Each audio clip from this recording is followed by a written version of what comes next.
বিরতির পর স্বাগত। বনমালীপুর কেন্দ্রের 44 নম্বর বুথের উদ্যোগে ভগিনী নিবেদিতা মহিলা সেলাই প্রশিক্ষণ এবং কর্মসংস্থান কেন্দ্রে দুটি সেলাই মেশিন প্রদান করেন সাংসদ রাজীব ভট্টাচার্য। সাংসদ রাজীব ভট্টাচার্যের উদ্যোগে দুটি সেলাই মেশিন প্রদান করা হয় ভগিনী নিবেদিতা মহিলা সেলাই প্রশিক্ষণ এবং কর্মসংস্থান কেন্দ্রে। এই কেন্দ্রটিতে প্রচুর সংখ্যক মহিলারাই আসেন, কাজ করেন, কাজ শিখেন এবং বহুদিন পর দেখা গেছে যে এই কর্মসংস্থান অর্থাৎ এই প্রশিক্ষণ শিবিরে সাহায্যের উদ্যোগ গ্রহণ করা হয়েছে এবং এই উদ্যোগ গ্রহণ করেছে সাংসদ রাজীব ভট্টাচার্য। দুটি সেলাই মেশিন প্রদান করা হয়েছে। এই সেলাই মেশিনের মাধ্যমে আগামী দিনে মহিলারা বিভিন্ন সেলাইয়ের কাজ করতে পারবে। তবে সে বিষয়ে এই অনুষ্ঠানকে কেন্দ্র করে কি বলছেন সাংসদ রাজীব ভট্টাচার্য শোনাচ্ছি। একটা ছোট্ট প্রশিক্ষণ কেন্দ্র, দীর্ঘদিন ধরে এই প্রশিক্ষণ কেন্দ্রটার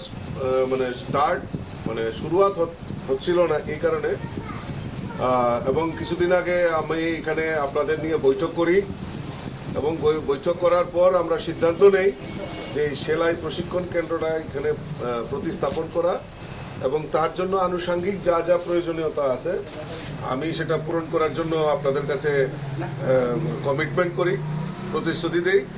সেই মোতাবেক আজকে দুটি সেলাই মেশিন আমরা এখানে আমার তরফ থেকে আপনাদেরকে দেওয়া হয়েছে। আমি আশা করি এবং যিনি ট্রেনার ওনার সঙ্গেও স্থানীয় যারা আমার নেত্রীরা রয়েছেন ওনারাও ট্রেনার সঙ্গে কথা বলেছেন এবং এখানে প্রশিক্ষণ দেওয়া হবে।